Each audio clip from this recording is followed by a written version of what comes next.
Come on in, chaps, let's have another little look at it. What you saying? The perimeter. Oh, there's a body shot from Dubois. And they are saying that's a low blow, a bad low blow. Yes, there it is. Expect to see about 1 billion more of them on Saturday night. Usyk's bollocks are going to be on fucking fire. Yes, here we go. It's Wembley Stadium, undisputed, all the marbles. Usyk versus Dubois. It just don't get any better than this. Let's just hope Daniel turns up this time. Bloody hell. Poor old Parker. I mean, he was fighting Danny Boy for a world title. Now he's sitting at home eating fish, negotiating a fight with Dave Allen. Big up Dave, but Joe must be thinking, well, how the fucking hell did I get here? And yes, even more so, poor old Parker, because have a look, the old Gypsy King's recharged his batteries and he's campaigning for the Usyk trilogy. Blimey. He said, I just want a fair fight. No favouritism, just a fair fight. And I want it in England, at Wembley, in front of all my fans. Well, according to my maths, that makes it a fucking unfair fight. I mean, come on, Luke. It was on mutual ground in Saudi. 3 mutual judges. You had a 4-stone weight advantage. You even had the first fight rescheduled to your own timing as well, don't forget. And you got a rematch to try and right the wrong, but still, you lost. Anyway, all that aside, it's good to see him back in it. I suppose it was only a matter of time. But of course, he ain't running the show anymore. And the only man that should be next for the winner on Saturday is, of course, Mr. Joseph Parker. After beating Sherman Klump in February, there's no one else in the conversation. He's got the best resume in the heavyweight division outside of Usyk, so done. And as for Tyson, well, normally right now I'd say there's only one man for you, Anthony Joshua, biggest British fight ever, blah blah blah. But do you know what? I've come to the realisation now we will never see this fight. It breaks my heart, but ultimately this man don't want it, does he? I mean, it's plain to see. There's too much risk to his ego and too much risk to what is left of his legacy. He's basically just doing what John Jones did to Tom Aspinall. As we saw, AJ wanted it back in January this year. That cannot be denied, but yes, history tells us the sad reality of this fight. First, it was going to happen a few years back, but there was a bullshit arbitration. Then it was going to happen after AJ lost to Usyk second time, but Fury made deadlines. Then it was on a plate in January, and he called on a fake retirement. He may actually end up getting the Usyk fight if he wins this Saturday night, which will be a travesty, but no matter what, he won't ever fight old Joshua. Instead, for his final few fights, he'll probably have a warm-up fight against a complete fucking spud. Then he might fight Usyk. Then I reckon he'll fight someone like Tom Aspinall. And that'll be it. I mean, by the way, he's always called Joshua rubbish and a shit fighter, so technically AJ should be the warm-up fight, shouldn't it? Just like Dubois, apparently. If I did come back, hypothetically speaking, if I was to return and I was to box Daniel Dubois, I would box that motherfucker's ears off. He wouldn't land the glove on me. It'd be a one-sided beatdown. But listen, I wish him luck in his fight against Usyk, but styles make fights, you know what I mean? Yeah, don't get me started on that. Anyway, whatever. More importantly, let's get back to the big one. And of course, if you'd like to get yourself all good and ready for this fight, you can get the pay-per-view with my link below. And in doing so, you get a 7-day free trial for Dasney with your purchase. Lovely jubbly. And it does help out my channel as well, so thank you for that. Much appreciated to you all. You're all legends. Now, I will say one thing for Team Dubois. They are the very first people to get Usyk a little bit ramped up. After fight, we go to center of London. Yeah. Your team for people, my team for people, and I would love that. Trust me, bro. Listen, boxing is boxing. Yeah. In life, I will pull your eyeballs out of your head. Okay. Your tongue will be out hanging out your mouth. Forget it. You've heard of the Oscars, right? The Emmys. You should be given an Oscar for the performance. You conned the referee. You conned us. You conned the boxing world. I've always maintained that, and I'll still maintain it. You pride yourself as a God-fearing man. Thou shalt not lie in the name of God. So I want to question, what kind of God do you worship? Period. Your fighter punched me this. But your reaction. Stop. Your reaction. Yeah, reaction. Listen, you doctor. See Shakur, you see Floyd, No. you know all the My time. friend, They my stab friend, they they stab wanna- up the if belt you- always. If you wanna The belt. play, Yeah, if you stop. If you wanna play, start now. Yeah. Let's play. Yeah. Your opinion. No, it's my opinion. Yeah. It's your reality. Not my reality. What's your minute of fame? Stop. Sure. It's my time now. Please listen. How many professional fight you have? Don't worry about that. No. Don't worry about that. Okay. Hi everybody. Thank you so much. We go to training camp.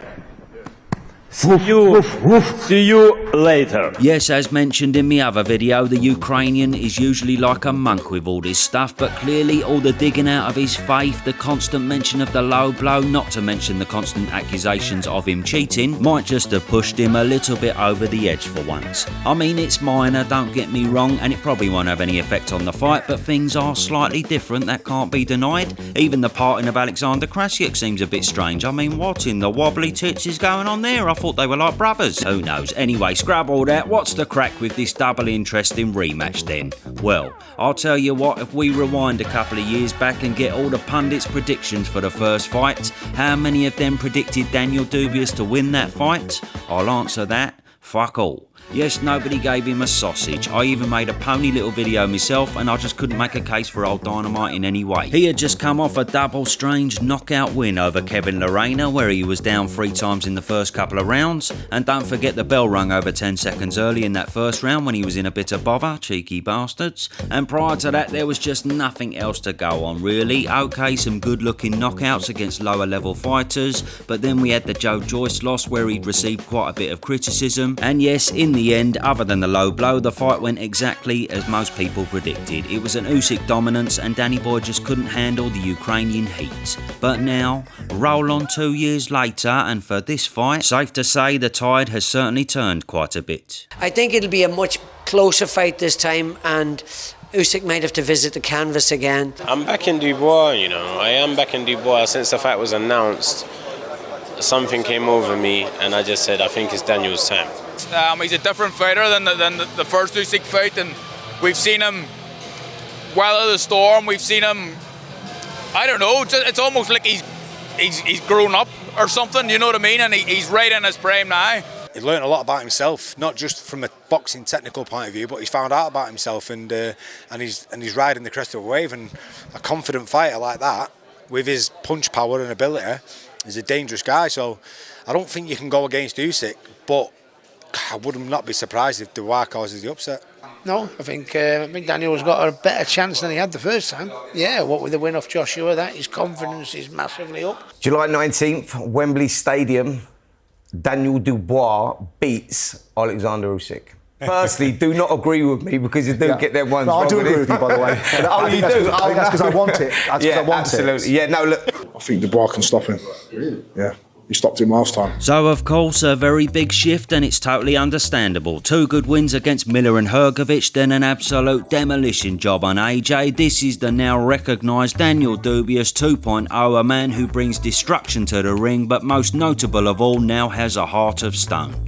Brilliant stuff. He's gone from bloody John Coffey to Jean-Claude Van Damme. Fair fucking play. There's no doubt, and he's a much better fighter these days than he used to be, and personally, I don't see how you can't give bundles of credit to Don Charles for that. Don seems to have absolutely transformed him from a boy to a man, and he's looking better than ever.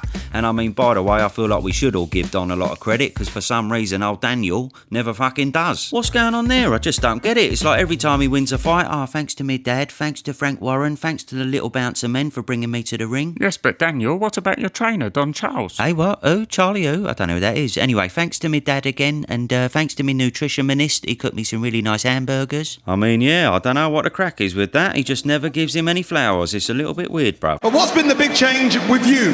This big turnaround in performances. Again, Hrgovic, Jarrell Miller, now a former unified heavyweight champion of the world, Anthony Joshua. What's been the turnaround?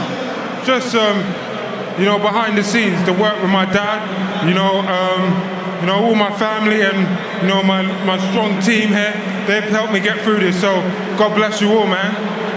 I was asking Joseph Parker about the impact that Andy Lee has made on him. You've had Don Charles in your corner now for several fights, done a great job with you. What kind of impact has he made as your trainer? I think it's been a team effort, not just Don, my dad, and everyone that's around the team. They're just all working together, and it's powerful. Anyway, but just like as we saw on the weekend, Andy Lee is a match made in heaven for Hamza Shiraz, big him up, and Don is a match made in heaven for old Daniel. But anyway, having said all that, I've got to bring a bit of parliamentary procedure to this present day narrative. You couldn't take anything away from them 3 wins because they were absolutely superb. The problem he's got though is that not one of them opponents have any reflection on Usyk in any way, shape or form. They all may be bigger, stronger, they may hit harder, and they may have been heavyweights for their whole career, but Usyk's ring IQ, his movement, the angles he creates, and best of all his unbelievable gas tank, supersedes them all by absolute miles. And unlike them, he just produces masterclass after masterclass, time and time again. Most notably the recent schooling of Fury twice. And happy to trade with him, and he's taken some serious shots in there. Oh, what a shot that is! Fury's wobbling, Usyk's caught him, Fury's in all kinds of trouble. Is that the game changer? Usyk can sense the finish. Tyson Fury senses scrambled. He's all over the ring. Is this a sensation? Tyson Fury hanging on. Down he goes, does he know? Now the first fight, as we remember, Fury had a bloody good spell halfway through, but Usyk weathered the storm, then mentally and physically drained him after that, as he does all the time. Then in the second fight, Fury just got peppered, he couldn't land anything significant, and it was just a routine schooling for the cat. And I'll come back to this second fight with Fury because along with everyone being very high on Danny Boy right now, there has been a lot said about that aging 39-year-old Usyk getting old overnight and potentially slowing down.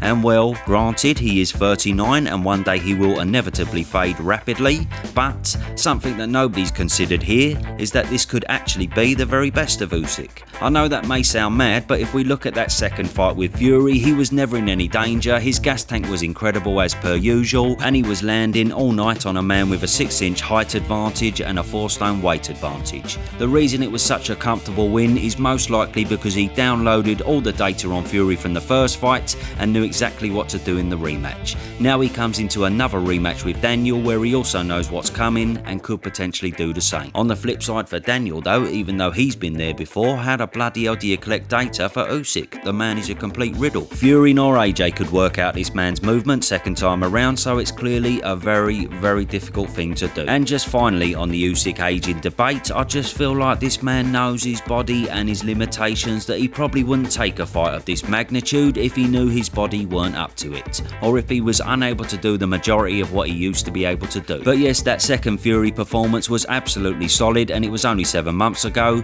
even sooner than Daniel's last fight against AJ in September, don't forget. So personally, I'm not so sure we're going to see this aging shell of what he once was. It's like Mayweather fighting Pacquiao at 38, him and Usyk have treated their bodies with total respect all their lives, no alcohol, no abuse, trained their absolute bollocks off, and it's allowed them both plenty of longevity. So anyway, back to Danny Boy, and yes, it's plain as day he's bound to be a whole lot better this time around due to his recent form and confidence, but as much as he'd like to, he can't really expect to go in there and do what he did to AJ, because Usyk's just too good and too shrewd to make them same mistakes. I'd actually like to try and give a pony little detailed analysis on how Danny Boy could win this fight, but to be honest, it'd be a waste of fucking breath, because we all know the only way he can win, Daniel ain't going to win on points, he ain't going to outbox Usyk, his only hope is a knockout, which of course can be done, it's heavyweight boxing as they say, but you know, even that is going to be quite a big ask because the man has got a brilliant chin and incredible defence, so in my mind it may even have to be a technical knockout. I feel like he'd have to land an absolute peach to the head or body that makes Usyk a little bit wobbly, then absolutely smother him in a corner so that the ref stops it.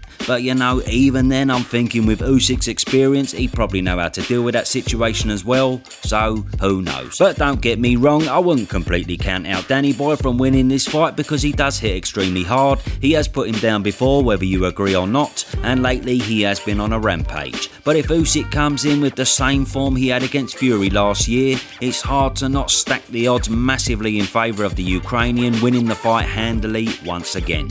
And if it goes past 7 rounds, which I'm kinda expecting it will, Danny Boy is gonna be in bandit country. Because as we've seen with every opponent Usyk's been in the ring with prior, that is where the frustration sets in, the confidence and the mental strength begins to dwindle, and he seems to be able to step it up a gear each and every time as the other person fades. So we shall see. By the way though, as I said earlier, Usyk better protect his valuables Saturday night, because I bet Danny and Don are going to be targeting the crown fucking jewels again. I don't expect nothing less, it could get a bit tasty this one, bring it on. So feel free to get the pay-per-view with my linkage and enjoy the fight Saturday night. Bush.